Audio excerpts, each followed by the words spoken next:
ഈ സാമ്പത്തിക വർഷം പൂർത്തിയാകുമ്പോൾ എന്ന് പറഞ്ഞാൽ 2026 മാർച്ച് 31 മുമ്പ് ഇന്ത്യയിലെ നക്സൽ എന്ന് പറയുന്നൊരു ശല്യം എന്നേക്കുമായി അവസാനിപ്പിച്ചിരിക്കുമെന്ന് നമ്മുടെ ആഭ്യന്തരമന്ത്രി അമിത്ഷാ രാജ്യത്തോട് പറഞ്ഞതാണ്. അമിത്ഷായുടെ പ്രസ്താവന ആയതുകൊണ്ട് തന്നെ ആളുകളത് വിശ്വാസത്തിലെടുത്തിട്ടുമുണ്ട്. അത് ഏതാണ്ട് ഒരുപാട് അനുഭവങ്ങളിലൂടെയൊക്കെ അടുത്ത കാലത്ത് നമുക്കത് ബോധ്യം വരുന്നുണ്ട്. ഇപ്പോൾ ഏറ്റവും ഒടുവിലത്തെ അനുഭവമാണ് ഇന്നലെ മാധ്വി ഹിദ്മയെ കൊലപ്പെടുത്തിയിരിക്കുന്നു. അത് അത്ര എളുപ്പമുള്ളൊരു ഏർപ്പാടല്ല. അതുകൊണ്ട് പറഞ്ഞത് നടപ്പാക്കുന്ന, പ്രഖ്യാപനങ്ങൾ യാഥാർത്ഥ്യമാക്കുന്ന ഒരു ദിശയിലേക്കാണ് കേന്ദ്ര സർക്കാർ സഞ്ചരിക്കുന്നത് എന്ന് പറയേണ്ടി വരും. ഈ നക്സൽ വേട്ടയെക്കുറിച്ച്, നക്സൽ വേട്ട എന്ന് പറയണോ, നക്സൽ ശല്യം അവസാനിപ്പിക്കാനുള്ള ഓപ്പറേഷൻ എന്ന് പറയണം, എന്ത് പറഞ്ഞാലും ശരിയായ ദിശയിലുള്ള ഈ പോക്കിനെക്കുറിച്ച് എങ്ങനെയാണ് സാറിൻ്റെ ഒരു... ഈ മാധവി ഹിദ്മ കൊല്ലപ്പെട്ടതോടുകൂടി വലിയൊരു ശല്യം ആണ് ഈ അമിത്ഷായുടെ ലക്ഷ്യത്തിലെ ഒഴിവായി പോകുന്നത്. എന്താന്ന് വെച്ച് കഴിഞ്ഞാൽ, നമ്മൾ പലപ്പോഴും 75 CRPF ഭടന്മാർ കൊല്ലപ്പെട്ടു എന്നൊക്കെ പറഞ്ഞ് ആംബുഷ് വരില്ലേ, ഈ ഇവർ പോകുന്ന വാഹനം മൊത്തം ബോംബ് വെച്ച് തകർക്കുന്ന പരിപാടികൾ. ഇത് ഇയാള് ചെയ്ത ഓപ്പറേഷൻസിനെ പറ്റി ഞാൻ പറയാം. ഈ 75 CRPFകാർ കൊല്ലപ്പെട്ടു എന്നൊക്കെ നമ്മൾ കേട്ടിട്ടുള്ള ചില ആക്രമണങ്ങൾ, അതിൻ്റെയൊക്കെ നേതൃത്വം, സൂത്രധാരൻ ആയിരുന്നു ഈ മാധവി ഹിദ്മ. അപ്പോൾ ഈ പലതവണയും ഇയാള് നമ്മുടെ സേനകളുടെ കയ്യിൽ നിന്ന് രക്ഷപ്പെട്ട് പോയിട്ടുള്ള ആളാണ്. ഛത്തീസ്ഗഡ്. അപ്പോൾ ഇയാൾക്ക് ദേവ എന്ന് വിളിപ്പേരുണ്ട്, ഹിദ്മാലു എന്ന് വിളിപ്പേരുണ്ട് ഇയാൾക്ക്. മാധവി ഹിദ്മ ഈ ഇവിടെ ജീവിച്ചിരിപ്പുണ്ടായിരുന്ന ഏറ്റവും ഭീകരനായ നക്സലൈറ്റ് ആണ് ഇപ്പൊ തീർന്നിരിക്കുന്നത്.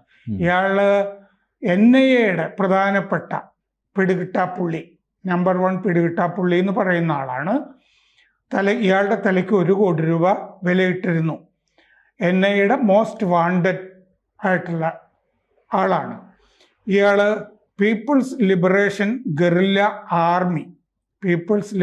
ഗറില്ല ആർമി PLGA അതിൻ്റെ നേതാവാണ് ഇയാള് ആയിരുന്നു. അതിൻ്റെ ബറ്റാലിയൻ നമ്പർ 1 അതിൻ്റെ ചീഫ് ആയിരുന്നു ഇയാൾ. മാവോയിസ്റ്റുകളുടെ ഭീകര പോരാട്ട സംഘടനയാണ് PLGA. അപ്പോൾ ഇത് സേന പറയുന്നത്, ഇംഗ്ലീഷിൽ അവർ പറയുന്നത് മോണിമെന്റൽ വിക്ടറി എന്നാണ് പറഞ്ഞത്. എന്ന് പറഞ്ഞാൽ എന്നേക്കും നമുക്ക് സൂക്ഷിക്കാവുന്ന ഒരു വിജയം ആണ് ഇത്.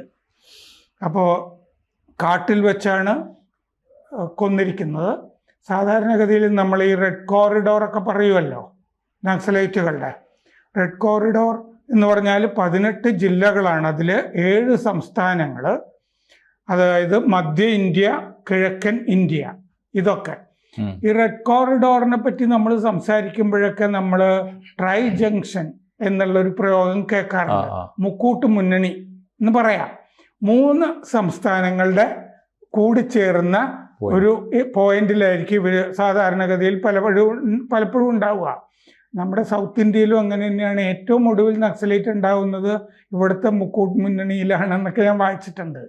നമ്മുടെ ആന്ധ്ര, തമിഴ്നാട്, കേരള, വയനാടും എല്ലാം കൂടി ചേർന്നില്ലേ കർണാടക. കർണാടകയിലും തമിഴ്നാട്ടിലും കേരളത്തിലും കിടക്കുന്ന, അതെ, കർണാടക. അതെ, ഏറ്റവും ഒടുവിലത്തെ നക്സലൈറ്റ് അങ്ങനെയായിരിക്കും ഞാൻ വായിച്ചിട്ടുണ്ടെങ്കിലും ഏറ്റവും ഒടുവിലെ നക്സലൈറ്റ് സിവിക് ചന്ദ്രനായിരിക്കും ഞാൻ സിവിക്കിനോട് പറഞ്ഞിട്ടുണ്ട്. അപ്പോൾ ഇത് ആന്ധ്ര, ഛത്തീസ്ഗഡ്, തെലങ്കാന ഇതിൻ്റെ മുക്കൂട്ട് മുന്നണിയിലാണ്, മുക്കൂട്ട് കവലയിലെ കാട്ടിലാണ് ഈ കൊല്ലപ്പെട്ടിരിക്കുന്നത്. കൂട്ടത്തിൽ ഭാര്യ കൊല്ലപ്പെട്ടിട്ടുണ്ട്.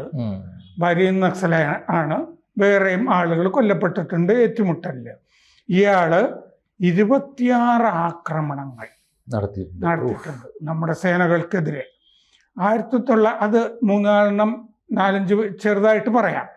1981 ഛത്തീസ്ഗഡ്, പ്രധാനമായിട്ട് ഇയാളുടെ വിഹാരരംഗം സുക്മ ആണ്. ഛത്തീസ്ഗഡ് സുക്മയിലെ പുവർത്തി ഗ്രാമത്തിലാണ് ഇയാൾ ജനിച്ചത്. 1981 ബസ്തറിൽ ആണ് ഇയാളുടെ വേരുകളൊക്കെ. 10ാം ക്ലാസ് വരെ പഠിച്ചു. 45 വയസ്സേ ഉള്ളൂ. 10ാം ക്ലാസ് വരെ പഠിച്ചു. CPI മാവോയിസ്റ്റിൽ പിന്നീട് ചേർന്ന് അതിൻ്റെ കേന്ദ്ര കമ്മിറ്റിയിൽ എത്തി. 130, 150 അംഗങ്ങളുള്ള സേനയാണ് ഇയാളുടെ കൂടെ എപ്പോഴും ഉണ്ടാവുക. അത് സുക്മ, ബീജാപ്പൂർ ആ മേഖലകളിലാണ് പ്രവർത്തിക്കുക. കാട്ടിൽ താവളങ്ങളുണ്ട്, പല സ്ഥലത്തും ഗ്രാമീണര് ഇയാളോട് അനുകമ്പയുള്ള ഗ്രാമീണര് രാത്രി എപ്പോൾ കയറി ചെന്നാലും കഞ്ഞി കൊടുക്കാനും ഒക്കെയുള്ള സംവിധാനമൊക്കെ ഇയാൾക്ക് ഉണ്ട്. വയനാട്ടിലൊക്കെ നേരത്തെ ഉണ്ടായിരുന്നില്ലേ, വർഗീസിനെ ഒക്കെ അല്ലേ. അപ്പോൾ ഇയാളുടെ ഇനി ആക്രമണങ്ങൾ 2010 ദണ്ഡേവാദ കൂട്ടക്കൊല, ഇയാളാണ് അതിൻ്റെ നേതാവ്. ഏപ്രിൽ 6-ാം തീയതി 2010 ഏപ്രിൽ 6-ാം തീയതി ചിന്തൽനാർ ഗ്രാമത്തിലെ, ദണ്ഡേവാദയിലെ ചിന്തൽനാർ ഗ്രാമത്തിലാണ് നടന്നത്. ഛത്തീസ്ഗഡിൽ 76 CRPF ഭടന്മാർ കൊല്ലപ്പെട്ടു.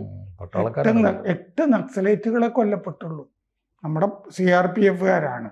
അപ്പൊ ഇന്ത്യൻ ഭടന്മാർക്കെതിരായ ഏറ്റവും ക്രൂരമായ ആക്രമണമാണത്, കൂട്ടക്കൊലയാണല്ലോ.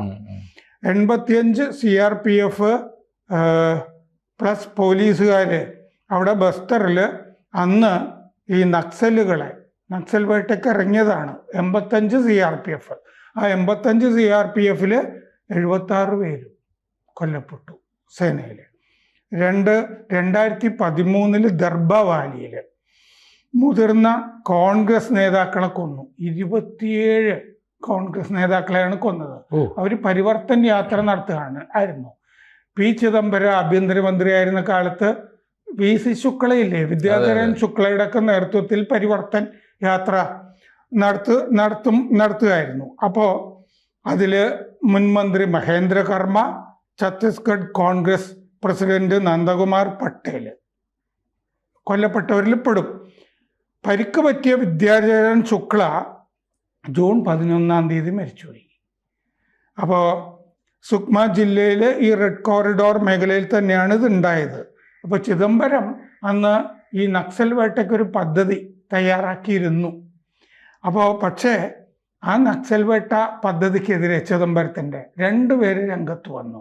ഒന്ന് ദിഗ്വിജയ് സിംഗ്, ഇന്നും ആള് പെശകാണ് ദിഗ്വിജയ് സിംഗ്.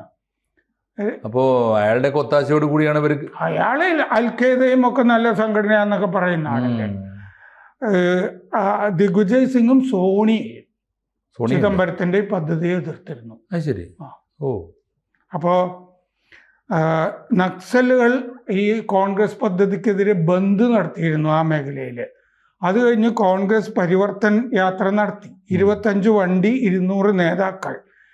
അതിനെയാണ് ആക്രമിച്ച് ഈ നേതാക്കളെ കൊന്നത്. അതിൽ ഇന്ന് നമ്മൾ പൊട്ടാസ്യം നൈട്രേറ്റ് അല്ല അമോണിയം നൈട്രേറ്റ് നന്നായിട്ട് അറിയാമല്ലോ.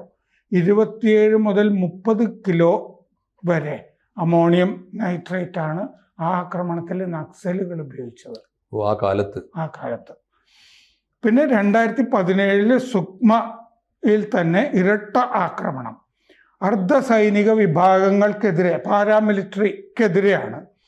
2017 ഏപ്രിൽ 24-ാം തീയതി ദണ്ഡേവാദ പോലെ തന്നെ 300 മാവോയിസ്റ്റുകൾ 99 അംഗ CRPF സേനയെ ആക്രമിച്ചു.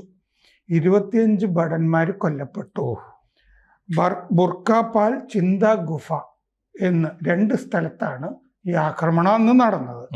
2021 ടെറാൻ എൻകൗണ്ടർ, ഏറ്റുമുട്ടൽ, അത് ബിജാപൂരിൽ 2021 ഏപ്രിൽ 2-ാം തീയതി 400 അംഗ സേനയെ ഇയാളുടെ PLGA നക്സലുകൾ ആക്രമിച്ചു. 5 ഭടന്മാർ കൊല്ലപ്പെട്ടു. 5 മണിക്കൂർ നീണ്ടു ഏറ്റുമുട്ടൽ. അപ്പോൾ AK-47 അത്യന്താധുനിക ആയുധങ്ങളുമായിട്ടാണല്ലോ ഇവർ നടക്കുന്നത്. 2011 താഡ്മിറ്റ്ലയിലെ ആക്രമണം 75 CRPF ഭടന്മാർ കൊല്ലപ്പെട്ടു. മറ്റേ ദണ്ഡേവാദയിൽ 76, ഇത് 75. ഇയാള് തന്നെ 170 അല്ലേ ഓളം CRPF ഭടന്മാരെ കൊന്നിരിക്കുന്നു. എന്നിട്ടും നമുക്ക് ഇയാളെ കിട്ടിയിരുന്നില്ല ഇതുവരെ. ഈ ഏപ്രിലില് കരേമേട്ട മലയിൽ ഇയാള് തലനാരിഴയ്ക്ക് രക്ഷപ്പെട്ടു ഏറ്റുമുട്ടലില്. 31 മാവോയിസ്റ്റുകൾ കൊല ചെയ്യപ്പെട്ടു. ഈ ഏപ്രിലിൽ. അത് മറ്റേ അമിത്ഷാ പറഞ്ഞ ശേഷം നടന്ന പ്രധാനപ്പെട്ട ഒരു വേട്ടയാണ്. അതെ. അന്ന് ഇയാളെ പിടിക്കേണ്ടതായിരുന്നു. ഇയാൾ എങ്ങനെയോ ഗ്രാമീണരും ഒക്കെ ഉണ്ടല്ലോ സഹായത്തിന്, അങ്ങനെ രക്ഷപ്പെട്ടു. അങ്ങനെ രക്ഷപ്പെട്ട ആളെയാണ് ഇപ്പോൾ പിടികൂടി തട്ടിയിരിക്കുന്നത് കാട്ടിൽ. രാജ്യത്തിനകത്തുള്ള ഏറ്റവും വലിയ രാജ്യത്തിന്റെ ശത്രുവിനെ വകവരുത്തി എന്ന് വേണമെങ്കിൽ പറയാം അല്ലേ? കാരണം ഈ രാജ്യത്തിന്റെ പട്ടാളക്കാരെയാണല്ലോ ഏറ്റവും കൂടുതൽ കൊന്നത്. രാജ്യസുരക്ഷയ്ക്ക് അതിനേക്കാൾ അവശിഷ്ട നക്സലുകളിലെ ഏറ്റവും പ്രധാനപ്പെട്ട ആള് തീർന്നിരിക്കുന്നു എന്ന് പറയാം. നക്സൽ വേട്ട എന്ന് നക്സൽ ഭീകരത എന്ന് പറയുന്ന ഒരു ശല്യം രാജ്യത്ത് പതുക്കെ നാമാവശേഷമാവുകയും രാജ്യം സമാധാനത്തിലേക്ക് ഉണരുകയും ചെയ്യുന്നു. അമിത്ഷാ ലക്ഷ്യത്തിലേക്ക് എത്തുന്നു. യെസ്, ഏതാണ്ടൊക്കെ ലക്ഷ്യം സാധിച്ചു എന്ന് പറയാം. തീർച്ചയായിട്ടും. ഈ മാധവി ഹിദ്മയുടെ കൊലയോടുകൂടി ഏതായാലും ഒരു ഗവൺമെന്റ് പറഞ്ഞത് പാലിക്കുന്നു എന്ന് കേൾക്കുന്നത് ജനാധിപത്യ രാജ്യത്ത് ഏറ്റവും സന്തോഷമുള്ള ഒരു കാര്യം തന്നെയാണ്. അനുഭവത്തിൽ അത് അറിയുമ്പോൾ ഉണ്ടാകുന്ന ഒരു ഏതായാലും ഗവൺമെന്റ് അഭിനന്ദനം അറിയിക്കുന്നുണ്ട് ഇക്കാര്യത്തിൽ. കൂടുതൽ വാർത്തകളും വിശേഷങ്ങളും നിങ്ങളിലേക്ക് എത്താൻ ABC മലയാളം സബ്സ്ക്രൈബ് ചെയ്യുക, ബെൽബട്ടനും അമർത്തുക.